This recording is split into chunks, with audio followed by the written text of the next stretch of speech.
Good morning, everyone. It's Jenn from McCreath. It is Friday, September 12th, 2025.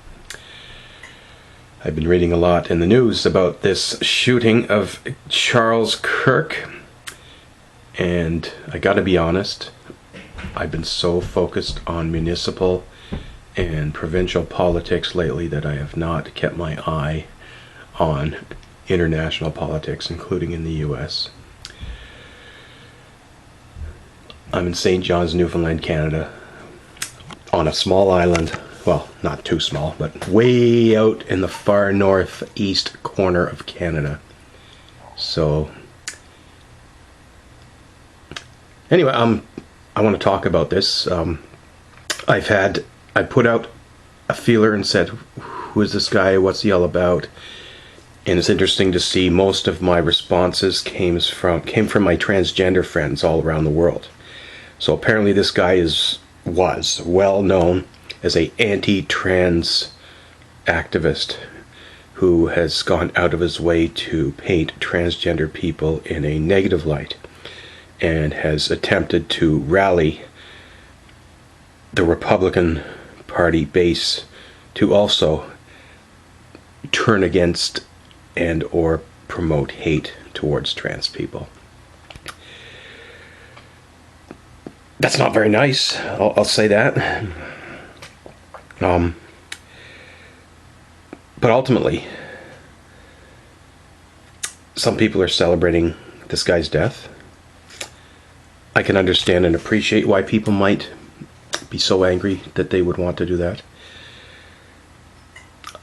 I'm more big picture. I see things from 50,000 feet above from the sky. I look down at the world and I see greater and bigger issues.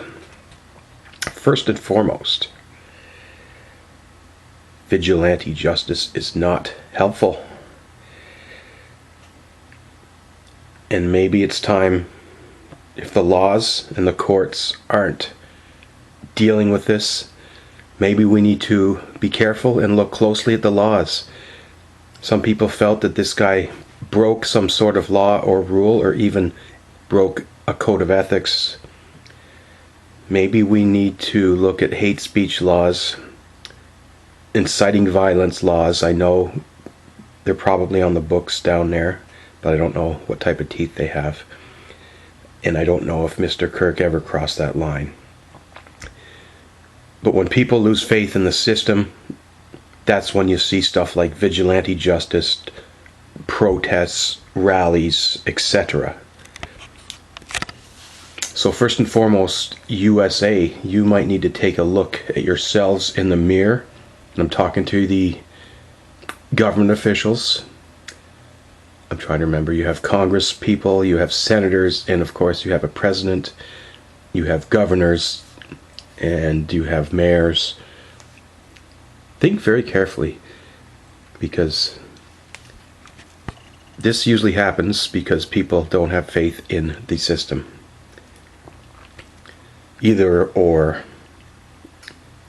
people have been brainwashed into extremism. Doesn't matter whether it's left-wing or right-wing extremism, it's all very dangerous. These extremist leaders prey on sad, depressed, vulnerable people and convince them that they can make the world a better place by doing things like this, and that's totally not right. Secondly, nobody deserves to be put to death unless they are breaking a federal or state law where a judge puts them to death.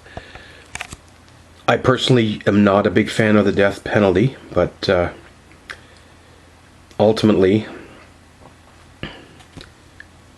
this was a crime. They're using the word assassination, so that would imply that this was murder.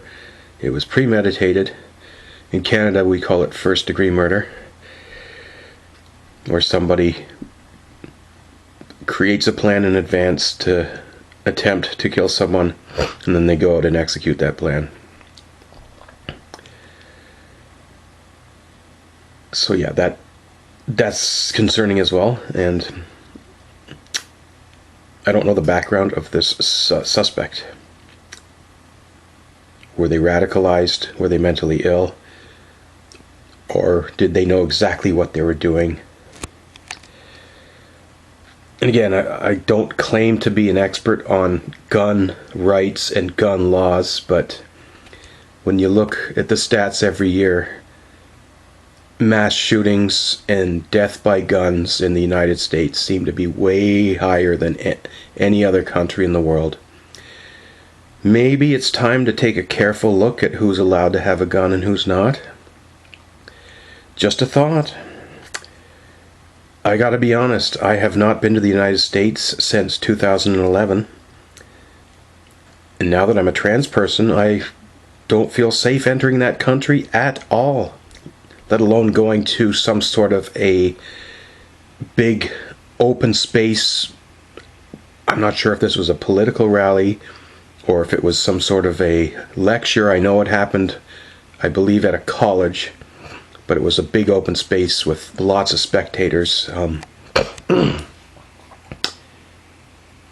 Guns in the hands of bad people is a problem and a risk.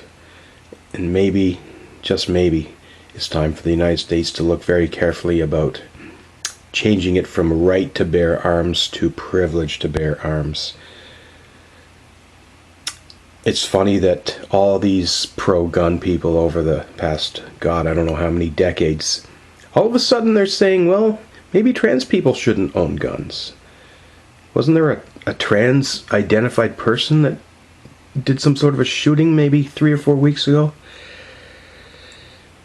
See, they're quite happy to attack the trans community and use it as a political pawn. So maybe you should expand your thinking, and maybe there's a whole lot of people that shouldn't be holding guns because of lack of understanding, lack of acceptance. It's a big responsibility. And if people can't prove to be responsible, then it's a very, very, very risky and dangerous thing.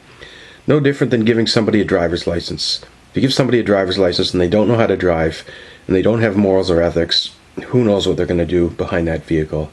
They could speed, they could crash it. We've seen a lot of that too. People using vehicles to commit homicides. We've seen people driving into mass humanity spaces and taking out chunks and chunks of pedestrians. That too is very concerning to see stuff like this happening. So yeah, don't celebrate somebody getting murdered, or assassinated. But at the same time, there's an opportunity to have conversations here, because trans people are not the problem. They're the least of your worries, United States of America. There's very few of us who are out. Most trans people are not even out. You don't even know they exist because they hide. But let's, cut out the identity politics. Stop blaming minority groups for nationwide problems. Well, there's my thoughts. We'll leave it at that. I am going to read up more about Mr. Kirk and try to learn a little bit more about the specifics as to who he was, why he hated the trans community so much, and why he apparently spewed and tried to spread this type of hatred. But, I'm not going to react hate with hate. First and foremost, he was a human being. He had family members, and I'm sure they're devastated right now. So I'm not going to kick somebody when they're down, or literally beat a dead horse, as they say. Stay tuned. I will probably have more to say about this situation in the near future. Jennifer McCreath from St. John's, Newfoundland, Canada. Thank you for watching, everybody. And if you have any feedback, please do post in the comments section. This is going up on YouTube now.